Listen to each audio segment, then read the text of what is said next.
اینجا مطمئنم یه آرامگاهه. چراغا رو روشن کن.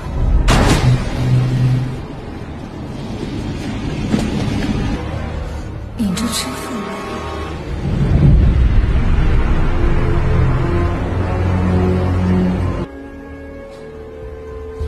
جواهرای درون انگشتر رو، اینم یکی از کاهنای اعظم آمونه از معبد تبس. یه زنجیر مثل حصار دوره چاهه، به عنوان یه هشدار برای مزاحما تا مردم رو بیرون نگه دارن.